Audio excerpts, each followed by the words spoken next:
안녕하세요, 선수들. 여러분들의 사회 트레이너, 사회 강사 이지은입니다. 자, 제가 다시 돌아왔습니다. 우리 기출문제를 또 같이 살펴봐야죠. 자, 24년도 제2의 고졸 검정고시 사회에 이제 시험이 치러졌고요. 네, 여러분들 좋은 결과 항상 제가 응원하는 거 아시죠? 네, 너무너무 수고하셨고, 그러면 또 이번 시험은 어땠는지 같이 한번 꼼꼼하게 살펴보도록 하겠습니다. 그렇게 어렵지는 않으셨을 거예요. 그렇죠? 이제 여러 번 기출문제를 많이 풀어보면 이제는 좀 감이 온다 하시죠? 그렇죠? 네, 그래서 어떤 부분이 또 계속 반복해서 나오고 있는지도 보실 거고요. 조금 아리까리 했던 건 뭐가 있을까? 한번 살펴볼게요. 자, 1번부터 가보겠습니다. 1번. 기억에 들어갈 내용으로 가장 적절한 것은 자, 이것의 필요성과 사례입니다. 시민의 권리를 능동적으로 행사해서 민주주의를 실현함으로써 시민으로서 행복감을 높이기 위한 시민으로서. 네, 그래서 우리 시민들이 뭐 민원도 제기해 볼 수 있고 청원 운동에도 참여할 수도 있고 집회에 참가할 수도 있어요. 자, 이 나라의 주인은 우리잖아요. 그렇죠? 우리 국민들입니다. 근데 국민들이 아주 적극적으로 능동적으로 이렇게 참여한다면 우리는 이제 시민이라고 이렇게 얘기할 수가 있고요. 그래서 물론 뭐 정치는 뭐 국회의원 대통령이 하는 거 아니야? 또 이렇게 말할 수도 있지만 그들은 우리가 바쁘니까 우리 대표로서 뽑아서 일을 맡기는 거지만 우리가 늘 이 나라의 주인으로서 관심을 갖고 참여해야 합니다. 그래야 나라가 정말 잘 돌아가는 거죠. 그렇죠? 네, 그래서 우리가 늘 관심 갖고 주인 의식을 갖고 참여해야 되는데 그래서 이걸 뭐라고 할까요? 시민 참여인 거죠. 시민들이요 능동적으로 우리의 권리입니다. 권리를 행사하시고 그래야 더 민주주의도 제대로 더 실현되는 거고 우리가 시민으로서 행복감도 높일 수 있다는 거. 참여 방법은 굉장히 다양해요. 가장 기본적인 참여 투표부터. 그건 가장 기본 중에 기본입니다. 네, 그래서 투표 선거에 참여하는 것부터 해서 이렇게 다양하게 우리가 활동할 수 있어요. 관심 가지셔야 됩니다. 편의, 규모의 경제, 불안정 경쟁 이건 전부 다 경제에서 나오는 용어들이잖아요. 그렇죠? 전혀 관련이 없죠. 그래서 우리 시민으로서 참여하는 것이 굉장히 바람직하다는 거. 정답은 2번이 정답이죠. 자, 2번 가겠습니다. 기억에 들어갈 용어로 옳은 것은 근대에 들어와서 인간이라면 누구나 기본적인 권리를 누릴 수 있다는 사상이 확산되었다. 인간이라면 누구나 권리가 있어요. 기본적인 인간의 권리죠. 이걸 뭐라고 해요? 두 글자로 줄이면 인권이잖아요. 인권이 있습니다. 자, 이를 바탕으로 프랑스에서는 시민혁명이 일어났어요. 우리 3대 시민혁명이 있었죠. 근대에 제일 먼저 영국에서 그 다음 미국에서, 프랑스에서 일어납니다. 그러면 이 프랑스에서 시민혁명이 일어나서 인간과 시민의 권리 선언을 통해서 우리가 각각과 우리가 그 시민혁명에는 주옥 같은 문서들이 나왔었고요. 네, 프랑스에서는 바로 줄여서 우리가 인권선언이다 이렇게 많이 얘기하잖아요. 인간과 시민의 권리 선언, 인권 선언 이렇게 많이 얘기하는데 자, 이것을 통해서 우리는 누구나 인간은 태어나면서부터 응애 하고 태어나는 그 순간부터 인권이 있어요. 인간으로서의 권리가 있습니다. 누구나 보편적이고요. 그렇죠? 그리고 태어날 때부터 천부 인권이고요. 침범할 수 없어요. 불가침이고요. 양도도 할 수 없습니다. 그래서 누구나 갖는 이런 권리가 우리 인권입니다.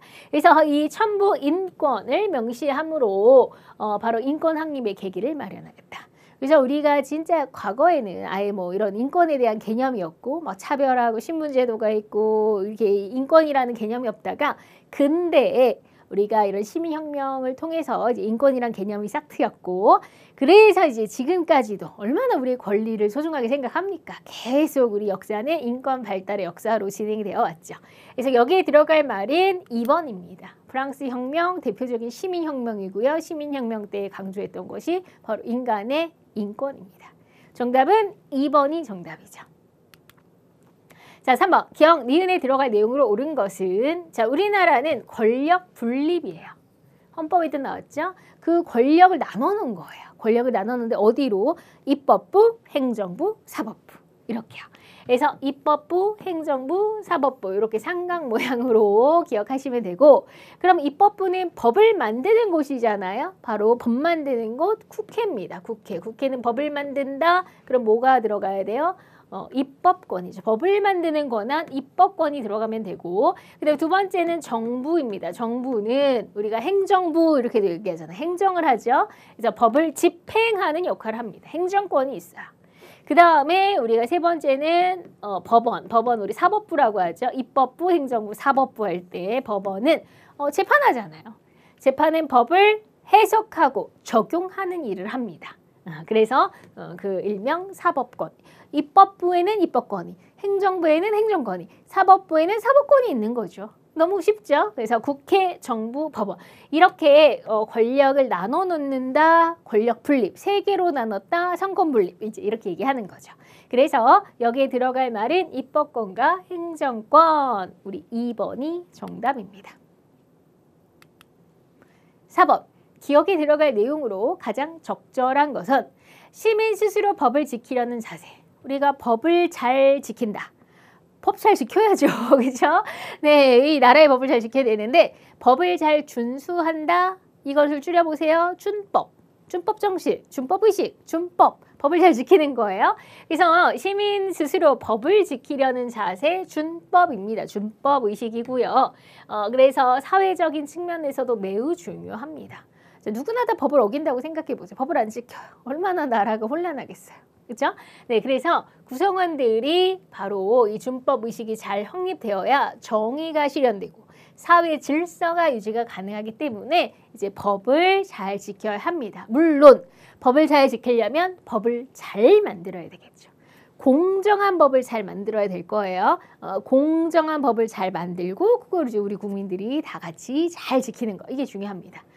근데 우리가 이제 악법이라고 하죠. 공정하지 않은 법을 만들었다면 네, 그거는 지키기가 좀 그렇죠. 그럴 때 우리가 나오는 게 시민 불복종이죠. 그렇죠? 그래서 그런 악법이나 이런 것들을 이제 고치려는 노력이 필요한 거고요. 그것들이 또 이제 시민 참여인 거고요. 그렇죠? 우리가 다 연결이 됩니다. 그래서 기본적으로 우리가 법이라고 하는 건 잘 준수해야 되는 게 원칙이죠. 준법의식 정답은 3번입니다. 유동성이 뭐예요? 계란을 한 바구니에 담지 마라라는 우리가 이제 자산 관리의 3원칙이 있었어요.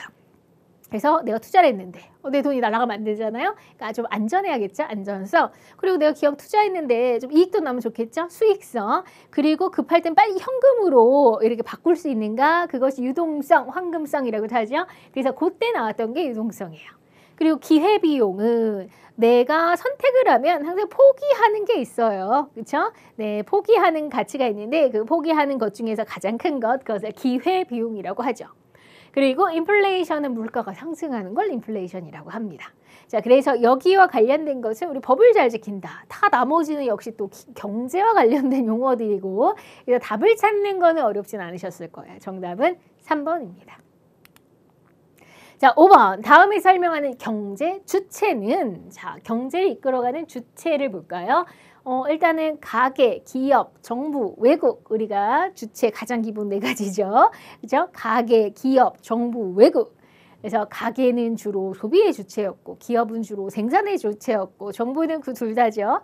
외국은 특히 무역의 주체였습니다. 그래서 보면 조세 정책 조세, 세금이잖아요. 세금을 걷고 뭐 이런 거, 이런 조세 정책을 세워서 또 우리 국민들 이제 잘 살게 하기 위해서 뭐 빈부격차가 크거나 이러면 그걸 또 완화하기 위한 노력도 많이 해야죠.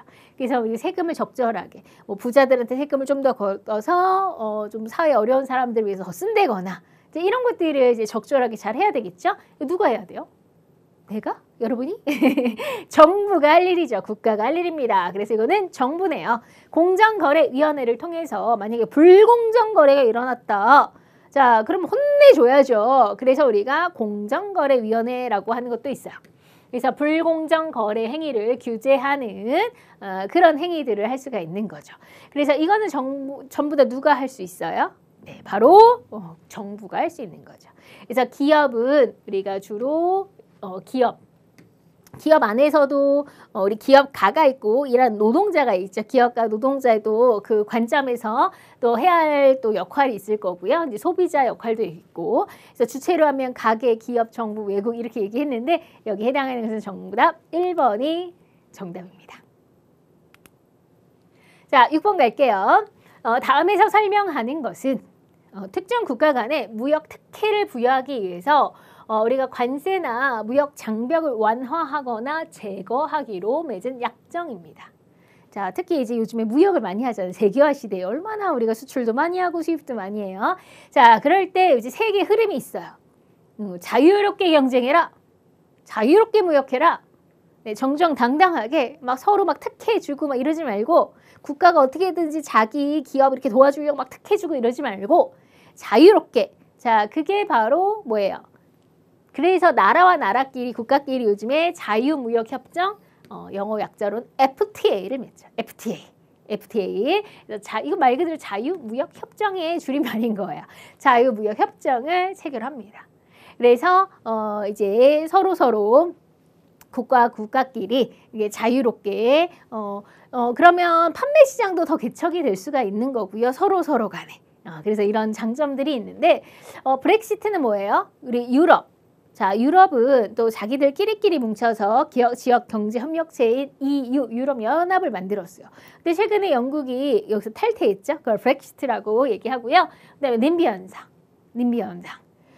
내 뒷뜰에 난데 이 말이잖아요. 지역 이기주의, 님비 대표적으로도 핀피 현상이 있었죠. 지역 이기주의 대표적인 용어입니다.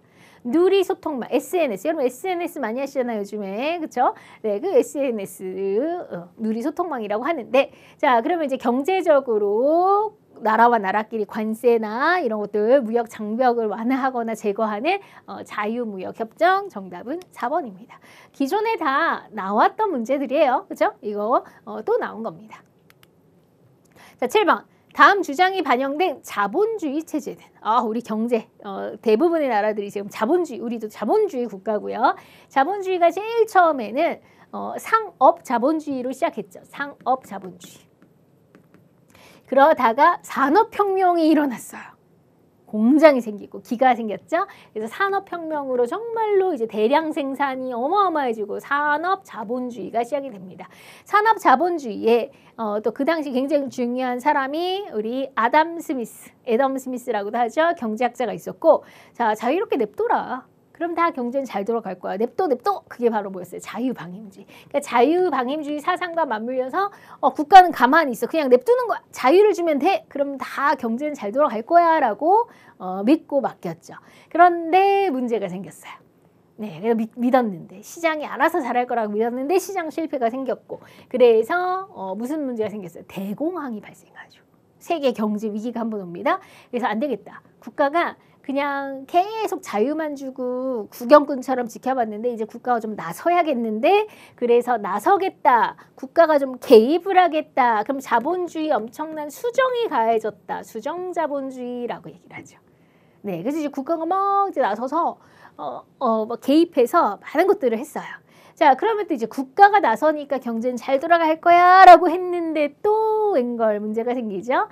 그래서 우리가 석유 파동이라는 사건으로 인해서 세계 경제가 또 한 번 어려워지는 네, 그것을 정부를 믿었는데 정부도 잘못하네, 정부 실패라고 하고 그래서 이제 새로운 분위기로 이제 신자유주의 이렇게 새롭게 다시 자유를 강조하는 그러니까 자유를 강조했다가 국가의 개입을 강조했다가 국가의 개입을 줄이고 다시 자유를 강조하자는 신자유주의 이런 식으로 흐름이 있었어요.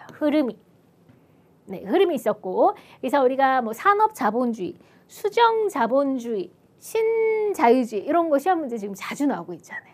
그렇죠? 뭐 대공황이라는 이런 사건까지 해서 대공황을 극복하기 위해서 정부가 이제는 지출을 확대해서 실업자를 구제하는 적극적으로 시장에 개입하자. 정부가 나서겠대요. 언제? 대공황을 이후로. 언제라고요? 수정.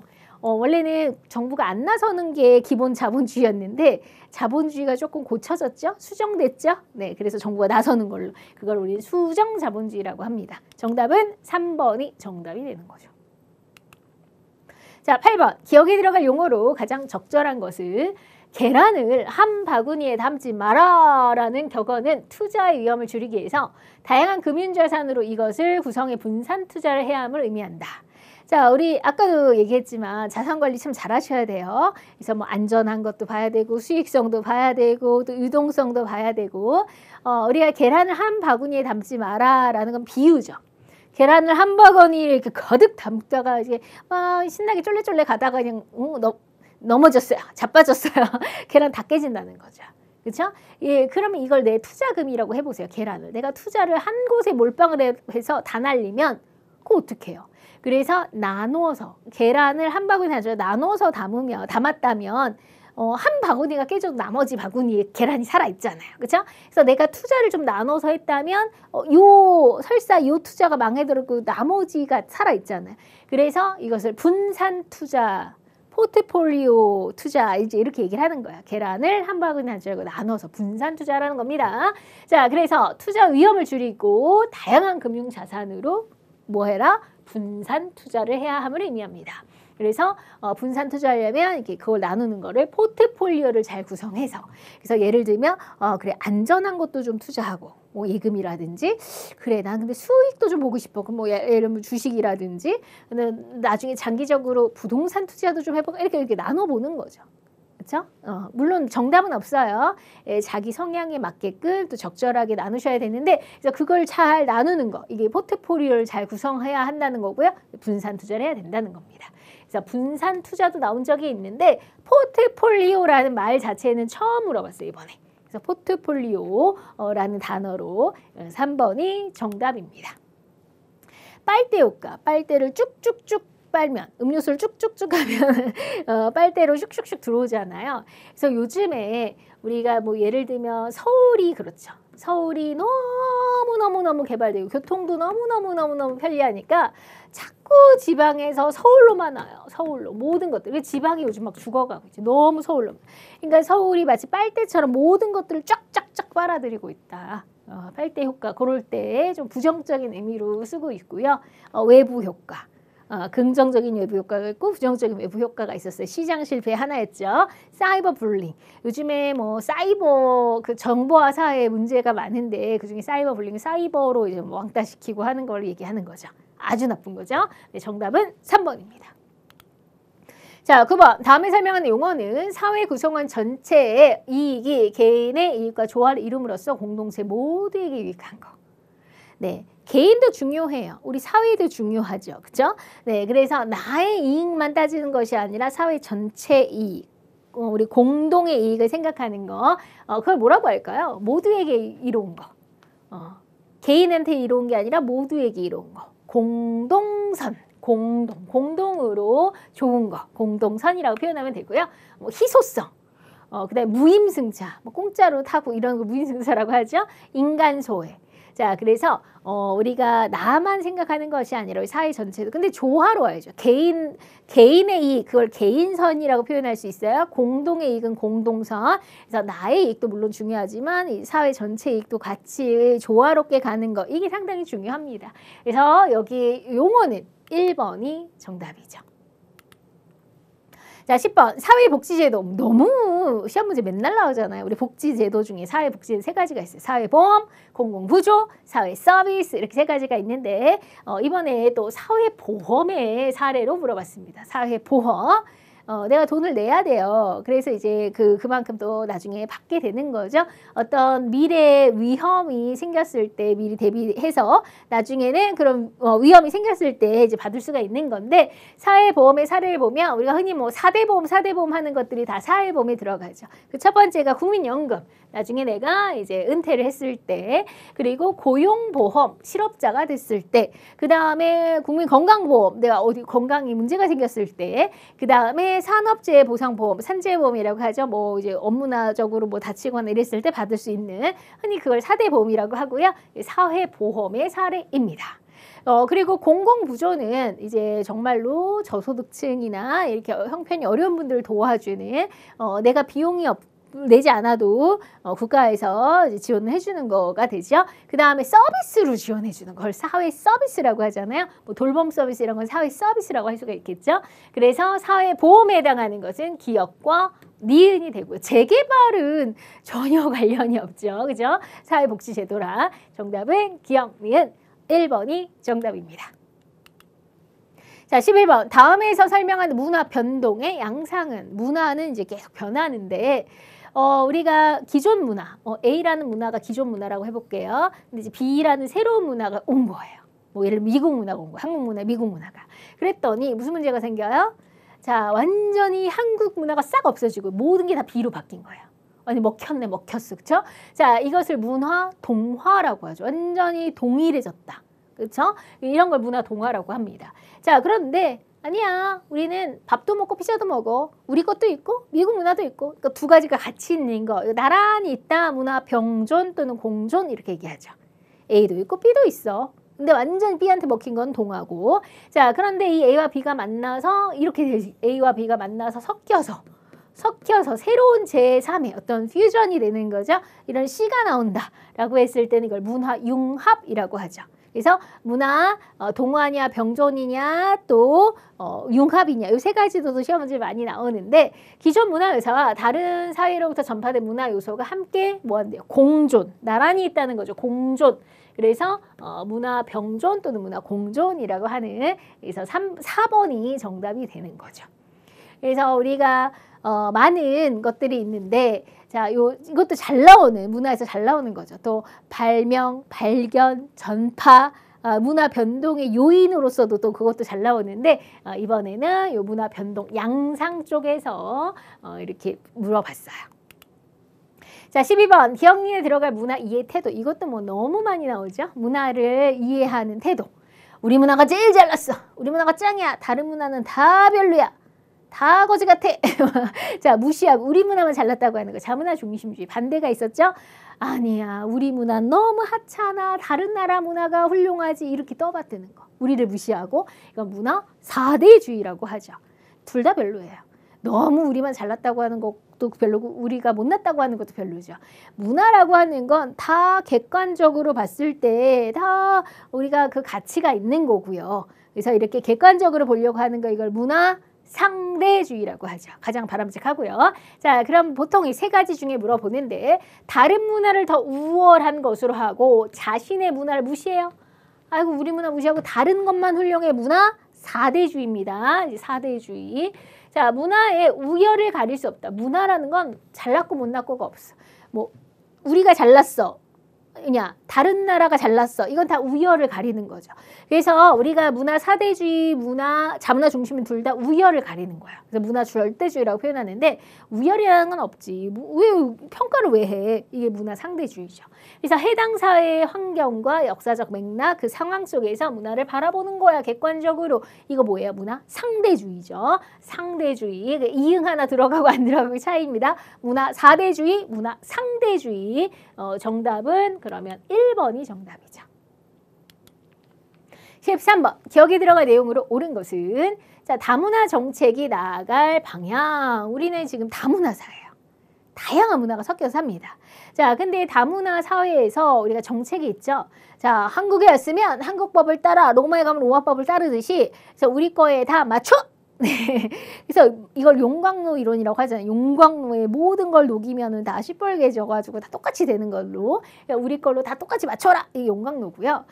근데 이제 그건 바람직하지 않죠. 그래서 우리가 마치 샐러드, 우리 뷔페 식당에 가면 그 접시에다가 막 맛있는 거 많이 담잖아요. 다양하게. 그런 마치 샐러드 볼처럼 다양한 문화들을 인정해주는 그렇게 함께 가야 된다. 샐러드 볼 이론, 샐러드 볼 정책이라고 얘기하는 거죠. 그래서 현재 다문화 정책은 다양한 문화를 우리 사회 주류 문화에 동화시키는 다양한 것들을 우리 사회 메인 그 문화에 주류 문화에 동화 맞춰 이렇게 하는 자 무슨 이론이에요? 그러니까 이 설명을 쓰는 거예요. 자, 우리 사회 주류문에 동화하려고 하는 이론, 이건 뭐예요? 용광로 이론이죠. 그러니까 용광로 이론을 바탕으로 하고 있는데 앞으로는 다양한 인종과 문화가 어울릴 수 있는 샐러드 볼 이론을 바탕으로 하는 정책이 필요할 것이다. 그러니까 샐러드 볼 이론이 더 바람직하고 지금 용광로 이론은 바람직하지 않다 하면서 지금 뭘 물어보는 거예요? 이 안에 들어갈 용광로 이론을 물어보고 있는 거죠. 그렇죠? 그래서 정답은 2번이 정답입니다. 다문화 정책에서 용광로냐 샐러드 볼이냐 이 두 가지를 확실하게 아냐 하는 문제였어요. 뭐 유리 천장 같은 경우에요. 유리로 된 천장이에요. 그래서 뭔가 투명해서 올라갈 수 있을 것 같지만 결국 막혀 있잖아, 유리로. 그래서 이거는 여성의 어떤 승진이라든지 이런 것들 차별을 나타내는 용어인 거죠. 유리 천장을 깨자. 유리벽을 깨자 막 이런 말 하잖아요. 로컬 푸드, 지역 먹거리, 운동을 할 때 로컬 푸드 운동 이런 거 나오죠. 정답은 2번입니다. 자, 14번. 현대 기후 지역의 전통 생활 모습으로 옳지 않은 것은 자, 우리 기후 우리 5개가 있죠. 열대, 건조, 온대, 냉대, 한대. 한대는 이제 가장 추운 기후네요. 한대 기후. 자, 그러면 이 한대 기후에서는 술록을 키울 수 있죠. 술록을 키울 수 있어. 술록 유목. 오아시스 어디서 나와요? 건조기후. 건조기후는 참 그 물이 귀하잖아요. 그 귀한 물, 오아시스 주변에서 그래도 물이 있으면 그 물을 이용해서 농사를 지을 수 있으니까 그걸 오아시스 농업이라고 하죠. 이거는 건조기후에서 나타나는 특징. 그리고 추우니까 추운 동네는 바람 안 들어오게 최대한 그렇게 져야 될 거 아니에요. 폐쇄적인 가옥 구조가 나타나고요. 추우니까 동물의 털 가죽으로 의복을 만들고요. 전부 다 한대 기후 설명인데 2번은 건조 기후랑 관련이 있어요. 그래서 정답 2번. 15번. 다음에 설명하는 자연재해로 옳은 것은 자, 자연이 화가 나면 무섭습니다. 그래서 가뭄, 아주 메마르고 지진, 그 다음에 폭설, 눈이 엄청나게 오는 거죠. 그 다음에 화산이 터지고. 그래서 이 가뭄이나 폭설은 기후와 관련된 자연재해고 지진, 화산 이런 건 지형과 관련된 자연재해죠. 그렇죠? 그 원인은 좀 다르지만 자, 그러면 여기에 뭐라고 했어요? 기후와 관련된 거라고 했어요. 기후? 그럼 일단 요거 두 개는 아니네요. 자, 이 지금 교통이 혼란할 수가 있고요. 비닐하우스나 축사가 무너질 수 있어요. 가뭄은 비가 안 오는 거예요. 가뭄 때문에 막 교통이 혼란되고 무너지고 이런 건 아니죠. 자, 자가용이 이용하기 힘들어요. 눈이 많이 오면 특히 막 빙판길 되고 또 눈이 너무 많이 쌓여서 어디 다니지 못하고 비닐하우스나 이런 게 눈 무게 때문에 주저앉거나 이럴 수가 있죠. 그래서 신속한 제설 나왔네요. 눈을 제거해야죠. 빨리빨리 제설 작업해야죠. 폭설과 관련이 있습니다. 어렵지 않게 찾으셨죠? 정답은 3번입니다.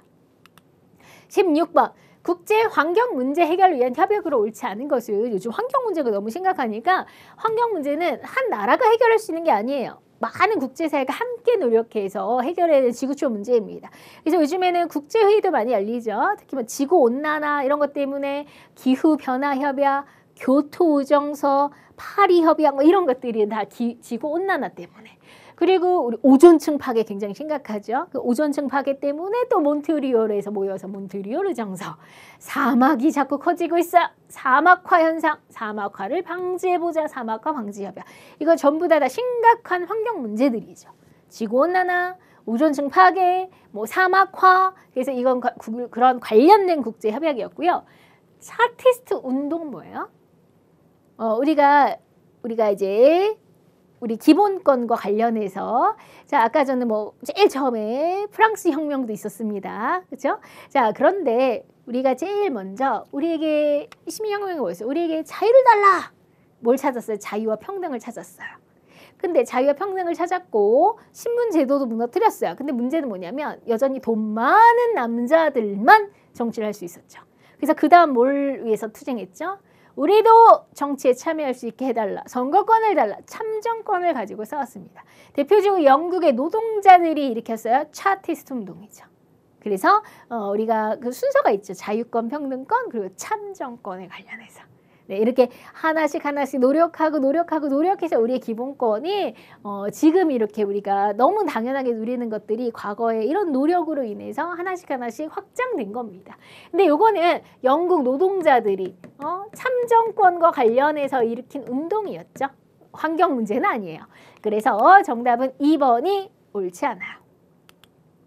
17번 도시화가 가져온 변화로 옳은 것은. 자, 지금 도시화 옛날에는 뭐 서울도 다 논밭이었던 시절이 있었죠. 근데 개발되고 아스팔트 깔리고 빌딩 막 쫙쫙 세우고 계속 개발돼요. 이 도시화가 된 거죠. 도시화가 됐더니 뭐가 문제예요? 문제도 있고 물론 편리하고 좋아진 것도 있어요. 근데 문제점도 있죠. 그래서 지금 직업은 굉장히 다양해졌죠. 굉장히 다양한 직업이 우리 뭐 여러분 서울만 생각해도 얼마나 많은 빌딩이 있고 그 안에 얼마나 많은 직업이 있어요. 직업이 다양해졌고요. 그 다음에 도시의 인공 건축물은 굉장히 많죠. 빌딩이나 이렇게 이건 다 인위적으로 만든 거잖아요. 그러니까 인공 건축물 많아지고 있죠. 그리고 농업사회에서 개발이 되면서 공업사회로 바뀌었죠. 공업사회가 농업사회로 가는 게 아니라 농업사회에서 공업사회, 산업사회로 이렇게 점점점 바뀌는 거잖아요. 틀렸고요. 그리고 우리가 이 도시 안은 얼마나 빌딩이 많아요. 얼마나 자동차가 많아요. 그렇죠? 그러니까 그 건물에서 나오는 열들, 자동차에서 나오는 열, 그래서 우리 이 도시 안이 주변보다 더 기온이 높습니다. 그걸 무슨 현상? 열섬 현상이라고 하죠. 근데 열섬 현상이 더 강해지고 있죠. 그래서 열섬 현상이 사라진 게 아니라. 그래서 도시화가 가져온 변화로 맞는 것은 2번이 정답입니다. 그러니까 도시화로 인한 변화도 굉장히 자주 물어봐요. 그렇죠? 그래서 어떤 것들이 변했고 뭐 좋아진 것도 있지만 분명히 나빠진 것도 있습니다. 그것도 다 변화니까 특징을 잘 정리해 주셔야 돼요. 18번. 다음에서 설명하는 용어는 한 여성이 이제 임신을 할 수 있는 기간이 있죠. 그렇죠? 뭐 평생이 아니라 임신이 가능한 기간을 가임 기간이라고 해요. 임신이 가능한 기간. 보통 15에서 49세라고 봤을 때 그러면 한 여성이 평균적으로 몇 명 정도 애를 낳을까? 이것을 뭐라고 해요? 합계 출산율이라고 합니다. 그래서 그 평균 출생아 수를 얘기하는 거예요. 근데 요즘에 우리가 정말 심각한 거잖아요. 인구 문제에서 저출산 고령화. 애를 너무 안 낳고 그다음에 우리가 의술이 발달하다 보니까 수명은 늘어나고 저출산 고령화가 너무 심각한데 그래서 자꾸 우리가 합계 출산율이 높아져야 낮아져야 낮아지고 있는 게 문제인 거죠. 그래서 합계 출산율 자꾸 낮아지고 있다는 거 안 나니까. 그래서 지금 요 설명 여기에 해당하는 용어를 물어봤어요. 단순하게 용어는 합계 출산율입니다. 고령화 사회죠. 인구 구조, 인구 이동 여러 가지 인구와 관련된 용어 중에서 정답은 4번입니다. 저출산을 생각하면서 맞추시면 돼요. 자, 19번 지도에 표시된 가문화권. 자, 문화권 10개 있었어요. 자, 뭐가 있었죠? 일단은 유럽 문화권 있었죠. 유럽, 우리가 큰 대륙으로 떠올려 보세요. 그리고 아프리카 문화권 있었어요. 아프리카. 그 사이에 또 이슬람 문화권, 우리 건조 문화권, 이슬람 문화권 이렇게 얘기하죠. 네. 그 다음에 여기가 아시아인데 아시아도 엄청 크잖아요. 그렇죠? 그래서 여기는 동아시아. 이쪽은 이제 서남아시아가 되는 거고 여기는 우리가 동남아시아. 여기 남쪽이야. 남부아시아, 인도 쪽. 그쵸? 아시아만 해도 이렇게 또 3개가 나오고요. 그 다음에 여기 아메리카. 이쪽은 앵글로 아메리카, 여기는 라틴 아메리카 이렇게 얘기하죠. 앵글로 라틴. 그리고 여기는 오세아니아. 여기는 북극 문화권. 됐죠? 그렇죠? 그리고 이렇게 10개. 딱 10개 외우면 다 끝나요. 그러면 자, 여기 우리나라가 들어가네요. 일본, 중국, 동아시아 문화권 우리나라가 들어가요. 우리나라. 자, 불교 문화 나타나죠. 중국, 일본, 우리나라에는 불교 문화 나타납니다. 맞아요. 벼농사하고 네. 우리 대표적인 젓가락 사용하고 이런 게 우리 특징이죠. 고대 유럽 문명의 발원지다. 유럽은 이쪽이잖아요. 그 다음에 대표적인 원주민은 마오리족, 뉴질랜드 쪽이 마오리족이잖아요. 그건 오세아니아죠. 사하라 사막 아래 아프리카죠. 아프리카지요. 아프리카 문화권. 그러면 여기는 동아시아 문화권 우리나라 생각하면서 관련된 건 1번이 정답이죠. 자, 20번 이슬람교. 우리가 세계 3대 종교에 뭐가 있어요? 크리스트교, 이슬람교, 불교가 있습니다. 그럼 이슬람교는 뭘 안 먹죠? 돼지 안 먹어요. 돼지고기 안 먹어요. 돼지를 혐오하죠. 싫어하죠. 네, 그러면 다신교 아니에요. 유일신 알라신을 섬깁니다. 다신교 아니고 소를 신성하게 생각하는 거. 소를 안 먹는 거는 소가 귀해서 힌두교죠. 힌두교는 다신교예요. 소를 안 먹어요. 그리고 인도의 겐지스 강을 성스러운 강으로 해서 종교의식으로 목욕도 하죠. 이거 전부 다 힌두교네요. 그러면 3번 돼지고기를 먹는 걸 금기합니다. 혐오하니까 이것만 이슬람교예요. 그래서 이슬람교는 3번이고 나머지는 전부 다 힌두교의 특징이네요. 정답은 3번입니다. 자, 21번. 인간과 자연이 이제는 같이 가야죠. 우리가 생태 중심주의 관점으로 이제 공존을 위한 노력이 필요한데 옳지 않은 거.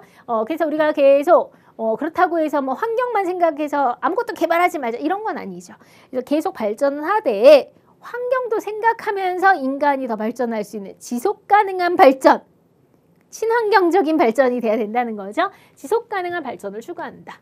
그래서 우리가 동물을 죽이는 길이 아니라 로드킬이 아니라 살리는 길, 그래서 생태 통로도 만들어서 동물을 보호하기도 하고요. 그래서 인간의 이익을 위해서 자연을 훼손한다면 이건 완전 인간 중심주의적이죠. 함께 가는 길이 아니잖아요.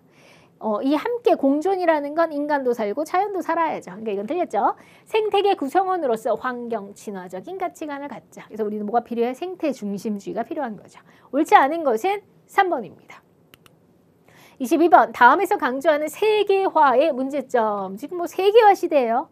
아주 글로벌한데 그러면 문제점. 좋은 점도 있지만 문제점도 있죠. 세계화가 진행되면서 각 세계가 가지고 있는 고유한 문화가 사라질 수 있습니다.